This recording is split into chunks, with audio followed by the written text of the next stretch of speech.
আলহামদুলিল্লাহ মোটর একটা বান্দা কমপ্লিট। এখন আমরা আরেকটা ধরবো। তো এটা তো আর ভিডিও করা সম্ভব হইব না, ভিডিওতে করতে গেলে সময় নষ্ট হয়। সময় তো আমরা তো কাজ করি, আমার সংসারও চালান লাগে। ভিডিও করে দেখাইতে গেলে তো সংসার চলবো না। যতটুকু সম্ভব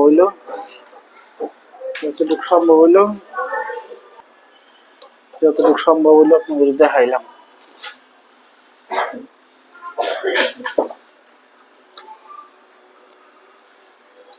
কয়েলের ফিনিশিং দিতেছে।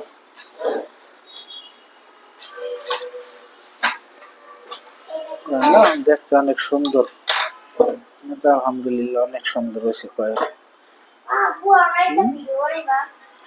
তারের ভিতরে যদি প্যাঁচ না থাকে কয়েল সহজে নষ্ট হইব না। তারের ভিতরে প্যাঁচ না থাকলে কয়েল নষ্ট হইব না। কয়েল বান্ধার পরে আপনারা কয়েলটার এইভাবে চেপে দিবেন প্লাসের মাধ্যমে, নস প্লাসের মাধ্যমে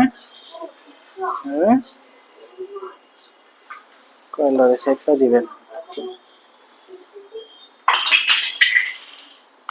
কয়েলটারে চেপে দিলে কি এটা কয়েলটা ভাইব্রেট করবো না। কোন রকম যারা নরমাল মিস্ত্রি নতুন আছেন বুঝেন না, কয়েল যদি ঢিল থাকে তাহলে কয়েলের আলাদা একটা স্পেয়ার সাউন্ড আছে। এই সাউন্ডটা সবাই বোঝে না, এই কারণে পারে না। কয়েলটা এই সাইডটা দিতেছি। ভিডিও সময় হইতে পারে, কিন্তু সময় করে ভিডিও না দেখলে তো কাজ শেখা সম্ভব না। যারা ভিডিও দেখতে চান না, ভিডিওর ভিতরে সময় দেওয়ার চেষ্টা করবেন। কয়েল এইভাবে ছেড়ে দিলে কয়েল দেখতে অনেক সুন্দর দেখা যায়। যখন আমি কয়েলটারে চাপ দিই তখন কয়েলটা অনেক ছোট হয়ে যায়। যখন বাইরে নর্মাল মিস্ত্রিরা দেখবো তখন মনে করবো যে কয়েল মনে হয় নর্মাল কয়েল। দেখেন এটা আমার চাপ দেওয়া, এই কয়েলটা চাপ দেওয়া ছাড়া। এই কারণে মানুষের পুরাপুরি না জানি না, মানুষের কাজের উপর সন্দেহ করতে হইব না।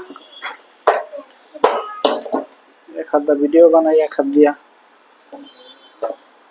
চাপ তো আছি, তো এই কারণে একটু অসুবিধা হয়। আস্তে আস্তে ঠিক হয়ে যাবো, না চেষ্টা করতে পারছি, উপায় হলো একটা।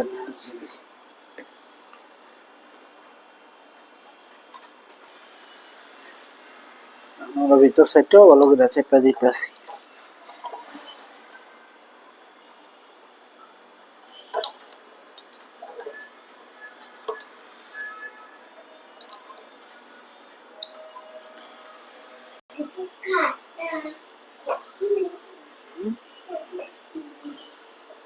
একশো কয়েল আছে।